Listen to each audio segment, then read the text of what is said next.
अस्सलाम वालेकुम वरहमतुल्लाहि वबरकातुहू। जो औरतें अपने हाथ पैरों में ईद के दिन मेहंदी लगाती हैं तो वो इस वीडियो को बड़े ध्यान और बड़ी तवज्जो से समाअत करें।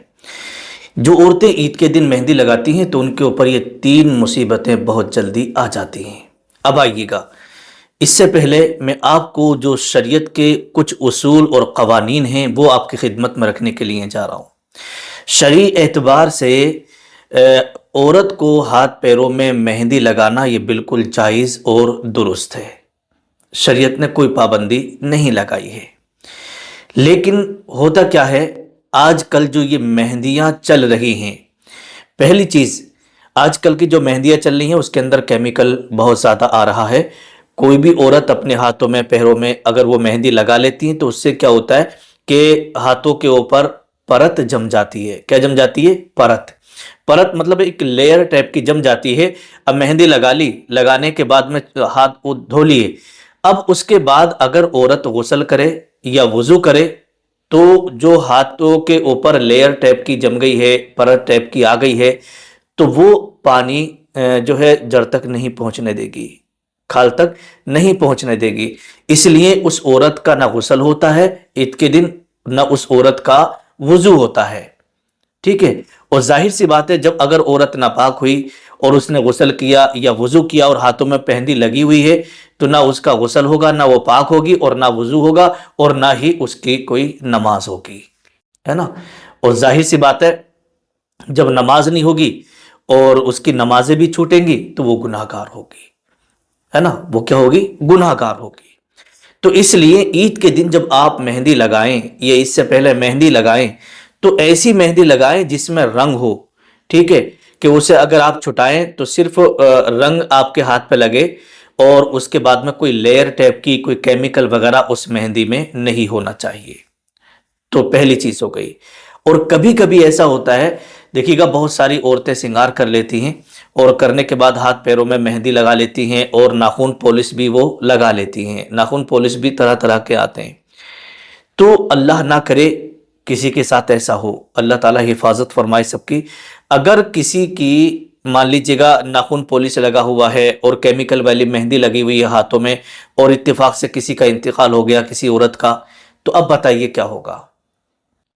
तो जब मैयत को गुस्ल दिया जाता है, ऐसी औरत को जिसके हाथ पैरों में मेहंदी लगी होती है, नाखून पॉलिश वगैरह लगा होता है, तो उलमाए इकराम ने उस औरत के ताल्लुक से लिखा है कि जो गुस्ल देने वाली औरत हो तो पहले उसके नाखूनों से पॉलिश रिमूवर जो आता है उसके ज़रिए से नाखूनों से पॉलिश छुटाए और उसके हाथों से वो केमिकल वाली मेहंदी छुटाए, उसके बाद गुस्ल दिया जाए, नहीं तो मैयत का गुस्ल नहीं होगा। ये बहुत बड़ी बात मैं आपको बता रहा हूँ।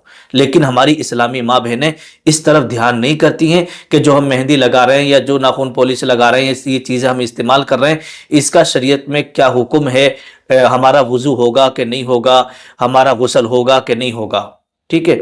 तो जाहिर सी बात है, मेहंदी हमने केमिकल वाली लगा ली, नाखून पॉलिश लगा लिया, ये सारी चीज़ें लगा ली, फिर हमारा ना वुजू हुआ, ना गुस्ल हुआ, और ना हमारी नमाजें हो रही हैं। नमाजें भी ऐसी छूट जा रही हैं सारी, जब हो ही नहीं रही तो इससे क्या होता है, औरत गुनाहगार होती है, और जब गुनाहगार होती है तो ये एक बड़ी मुसीबत उसके पर होती है। नंबर दो, दूसरी मुसीबत औरत के ऊपर यह आती है कि बहुत सारी औरतें वो होती हैं जो अपने हाथों में पैरों में जो मेहंदी लगाती हैं वो इस नीयत से लगाती हैं कि हम अपने आप को सजना संवारना कर रहे हैं, और हम ईद का दिन है और मोहल्ले में जाएंगे, औरतों से मिलेंगे, सब लोग हमारे हाथों की मेहंदी को देखेंगे, हमारे कपड़ों को देखेंगे, हमारे श्रृंगार को देखेंगे, तो हमारी लोग तारीफ करेंगे। अगर कोई औरत इस नीयत से अपना श्रृंगार करे कि गैर मर्द उसे देखें और तारीफ करें तो ये बहुत बड़ा गुनाह है, वो गुनाहगार होगी। हाँ, अगर आपने इस नीयत से श्रृंगार किया, अपने हाथों में मेहंदी लगाई, पैरों में मेहंदी लगाई कि मेरा शोहर मुझे देखकर खुश होगा और मैं अपने शोहर के लिए सजना संवरना कर रही हूँ और ये मेहंदी मैं अपने शोहर को खुश करने के लिए लगा रही हूँ, तो फिर आपको इस पर उलमा फरमाते हैं सवाब मिलेगा। ठीक है। तो अगर किसी दूसरों को दिखाने के लिए आपने मेहंदी लगाई या कपड़े वगैरह पहने, जीनत इख्तियार की, तो फिर आप गुनाहगार होंगी। ठीक है।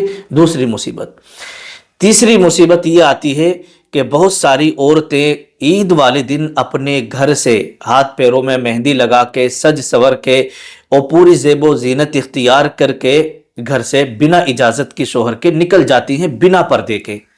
تو جو عورتیں بنا پردے کے اور شوہر سے اجازت بھی نہیں لی اور محلے میں عید ملنے کے لیے جا رہی ہیں عورتوں سے، اور عورتوں میں مطلب محلے میں دعوت میں جا رہی ہیں، تو یہ بھی بالکل یوں سمجھیے کہ بہت بڑا گناہ کا کام ہے۔ اللہ کے رسول صلی اللہ تعالیٰ علیہ وسلم نے ارشاد فرمایا کہ جو عورت سج سور کے اپنے شوہر کی بنا اجازت کے بغیر اور بنا پردے کے گھر سے نکلتی ہے تو اللہ کے فرشتے اس کے اوپر لعنت بھیجتے ہیں، اس کے اوپر لعنت کرتے رہتے ہیں جب تک کہ وہ لوٹ کے واپس اپنے گھر نہیں آتی، تب تک فرشتوں کی اس کے اوپر لعنت ہوتی رہتی ہے۔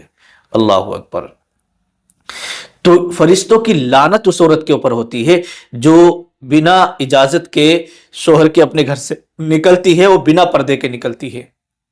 تو اس لیے ہماری اسلامی ماں بہنیں جو بھی سنگار کریں وہ اپنے گھر میں ہی رہ کے کریں اور کسی کو دکھانے کی نیت سے نہ کریں کہ ہمارا کوئی غیر محرم دیکھے، ٹھیک ہے؟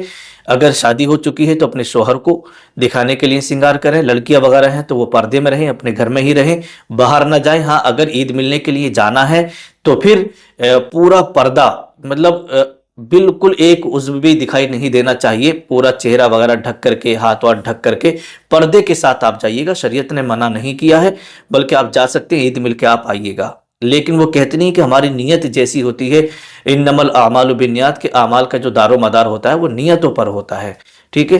تو آپ یہ کام جب کریں، مہندی وغیرہ لگائیں تو سوچ سمجھ کر کے لگائیے گا، کیمیکل والی مہندی لگانے سے عورتیں ہماری اسلامی ماں بہنیں پرہیز کریں۔